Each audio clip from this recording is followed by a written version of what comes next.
அம்மா அப்பா அம்மா அப்பா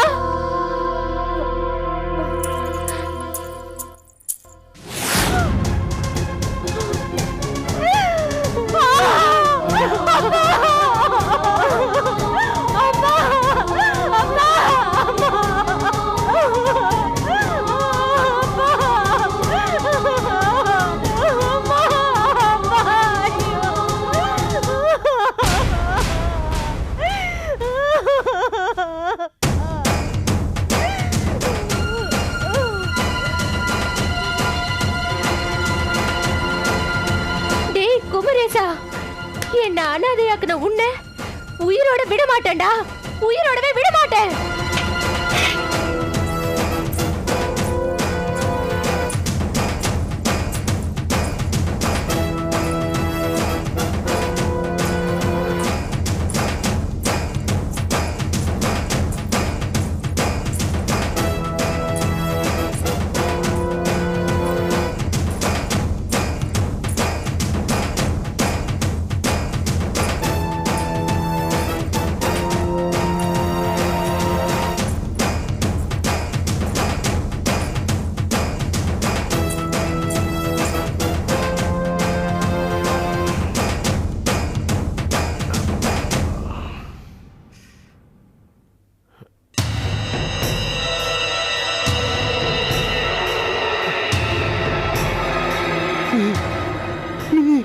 என்ன நீ நான் என்ன அறிமுகப்படுத்திக்கணுமா இல்ல எதுக்கு வந்தேன்னு சொல்லணுமா? என் வாழ்க்கையை நாசம் பண்ணிட்டியாடா.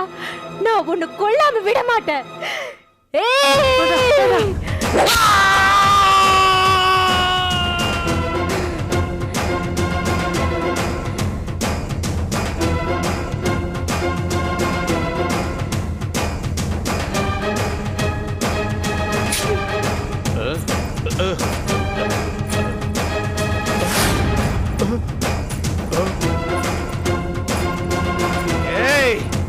செய்யாம கொன்னுட்டியா நீ? உன்னை கொல்லாம விட மாட்டேன்டி, உன்னை கொல்லாம விட மாட்டேன். உன்ன மாதிரி ஆளுங்க இருக்கிறதுனால தான்டா இவனுங்க எல்லாம் ஆட்டம் போட்டுட்டு இருக்கானுங்க. முதல்ல ஒன்னதான்டா கொண்டு இருக்கணும்.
என்ன கொலையாளி யாருன்னு இப்ப தெரிஞ்சுக்கிட்டீங்களா?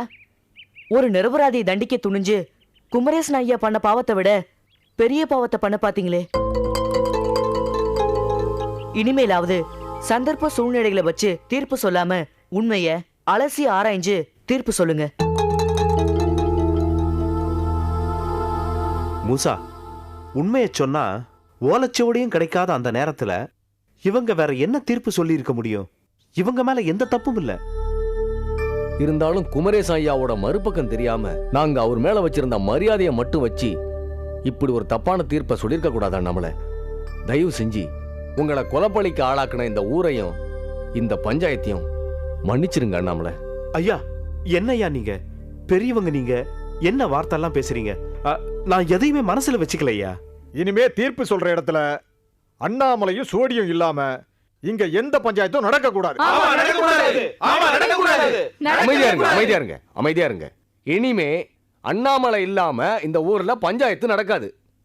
அண்ணாமலை கலையிலாமா? இல்ல, கொடுக்காத புராது உனக்கு சொல்லாத தீர்ப்பு ஒண்ணு பாக்கி இருக்கு.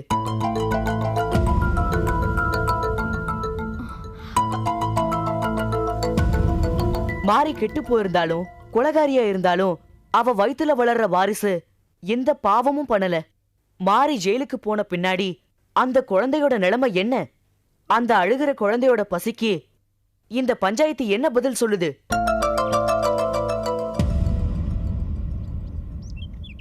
என்ன பதில் சொல்லுங்க. இந்த ஊர் மக்கள்லாம் என்ன தலைவரா ஏத்துக்கிட்டதால நான் இந்த தீர்ப்பு சொல்றேன். மாரியோட குழந்தை தான் குமரேச ஐயாவோட லட்சக்கணக்கான சொத்துகளுக்கு இனி வாரிசு.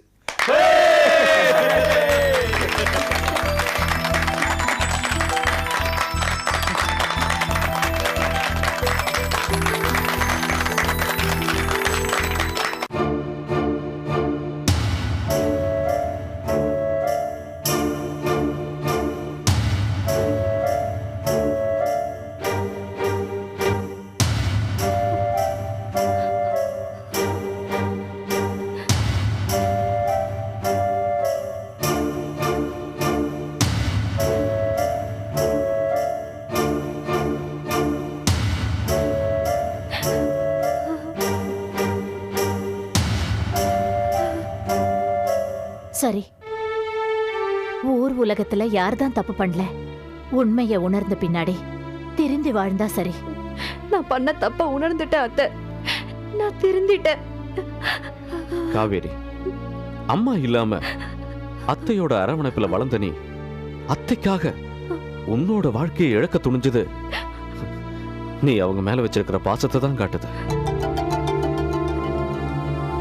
தன் மேல பாசமா இருக்கிறவங்களுக்காக எதையும் இழக்க தயாரா இருக்கிற நீ எனக்கு மனைவியா கிடைச்சது ரொம்ப சந்தோஷமா இருக்கு. நான் உங்க குடும்பத்தை அழிக்க நினைச்ச பின்னாடியும் நீங்க என்ன மன்னிச்சு உங்க மனைவியை ஏத்துக்கிட்டீங்களே. உங்க மனசுக்கு முன்னாடி நான் என் அத்தைக்கு செஞ்சதெல்லாம் வெறும் தூசுங்க. ஓகே ஓகே, தாத்தா இப்படி இருக்காரு, அவரை பத்தி யாராவது கவலைப்பட்டீங்களா? இத்தனை பண்ண நீங்க அவரையும் குணப்படுத்தாமலா விட்டுருவீங்க? ஆமா கௌரி, நமக்கும் லேட் ஆகுது. தாத்தாவை குணப்படுத்திட்டு கிளம்பலாம். ஓகே.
காமாட்சி, நான் கும்பிடுற தெய்வம் என்ன கைவிடலங்க. இவங்க ரூபத்துல வந்து உங்களை காப்பாத்திடுச்சு. இவங்கெல்லாம் யாரு? என்ன நடந்துச்சு? எனக்கு ஒண்ணுமே புரியலையே. நான் சொல்றேன்பா.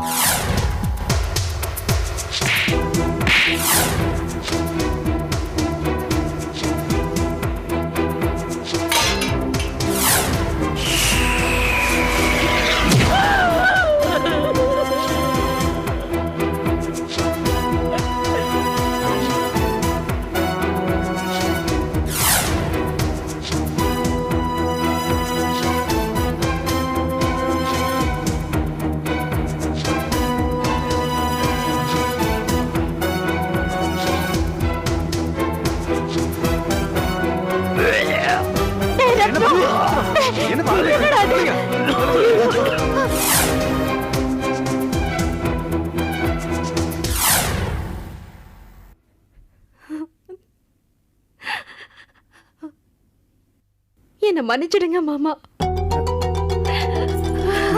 காவேரி, எந்திரிமா. காவேரி, எந்திரி. நீ என்னமா பண்ணுவ? உன் அத்தை வளர்த்த பாசம் உன் கண்ணை மறைச்சிருச்சு. உன் நிலைமையில யாரா இருந்தாலும் இதையே தான் செஞ்சிருப்பாங்க. குழந்தைங்களா, என் பேரன் பேத்தி இருந்தா கூட இந்த அளவுக்கு உதவி செஞ்சிருப்பாங்களான்னு என்னால சொல்ல முடியாது. ஆனா நீங்க செஞ்சிருக்கீங்க. எங்க 4 பேர் வாழ்க்கையும் மீட்டு கொடுத்துருக்கீங்க. எங்க உசுர் இருக்கிற வரைக்கும் எங்க உள்ளத்துல உங்க எல்லாரையும் வச்சிருப்போம். எங்க எல்லாரையும் வச்சிருப்போம். ஐயோ, என்ன தாத்தா இது? எங்களை போய் கும்பிடுறீங்க? ஆமா தாத்தா, எங்க கடமையை தான் நாங்க செஞ்சோம். ஆமா, ஒரு மனுஷன் கஷ்டப்படும் போது இன்னொரு மனுஷன் அவனை பார்த்து உதவி செய்யறது அவனுடைய கடமை. ஆஹா, தத்து பித்துன்னு உலர்ந்த கேஸ்லாம் தத்துவம் பேச ஆரம்பிச்சிருச்சு டோய்.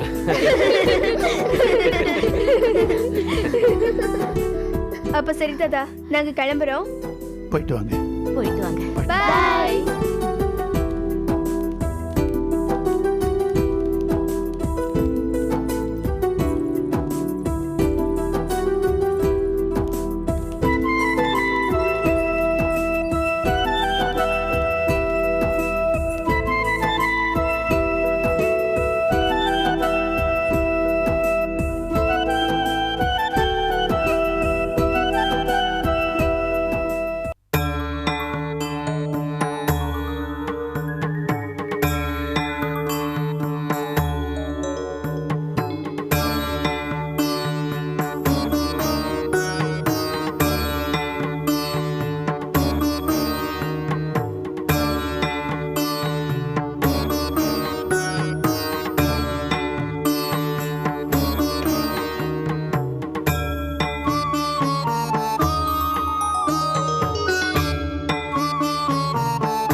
தெய்வ சக்தி குடிகொண்டிருக்கும் ஓலை சுவடியே, நீ சொன்னபடியே எல்லாம் நல்லபடியா முடிஞ்சு போச்சு.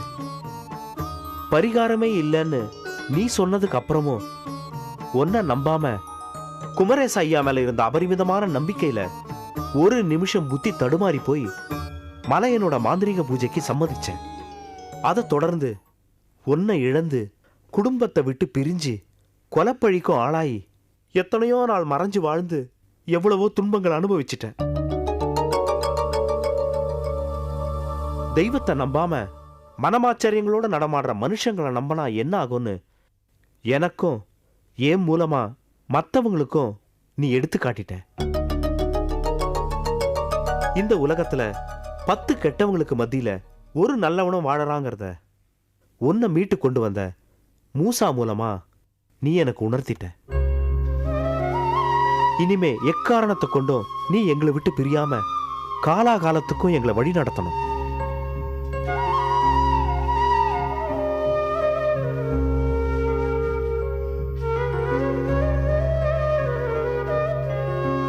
மூசா, நீ வயசுல சின்னவனா இருந்தாலும் எங்க எல்லாரையும் விட வாக்குல மூத்தவன்.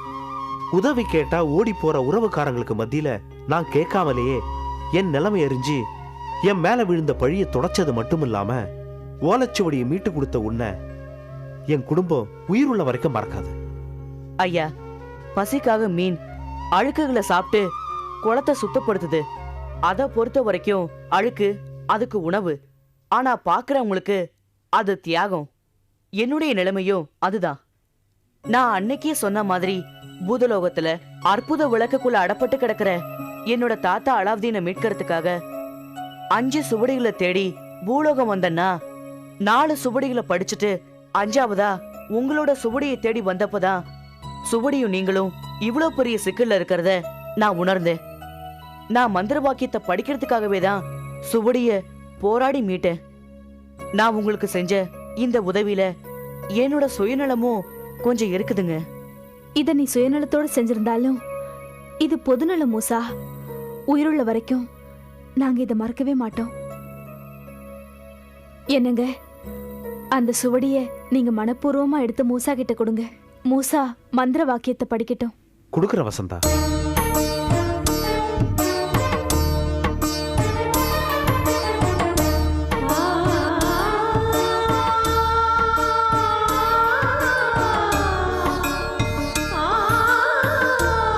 இந்த மூசா.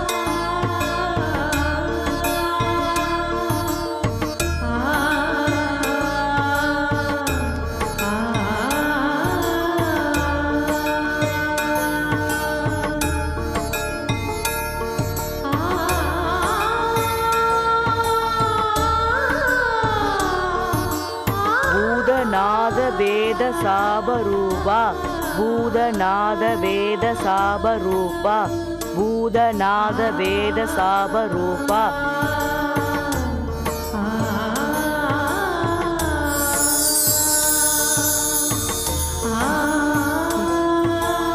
ஓம் தத் சத்.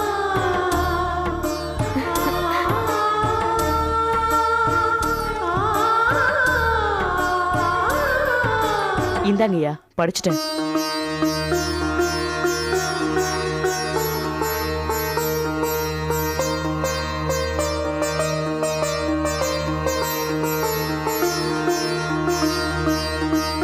ஐயா, ஒரு லோகத்தையே மீட்டெடுக்கிற மந்திர வாக்கியத்தை படிக்க எனக்கு சுவடி கொடுத்த உங்களை நானும் பூதகுலமும் வாழ்நாள் முழுக்க மறக்கவே மாட்டோம். நான் போய் உடனடியா என்னோட தாத்தா அலாவுதீனை விடுதலை பண்ணணும். நான் வரேன் ஐயா. போயிட்டு வா மூசா. வரேன்க்கா. சரிப்பா. வரேன். சரி மூசா.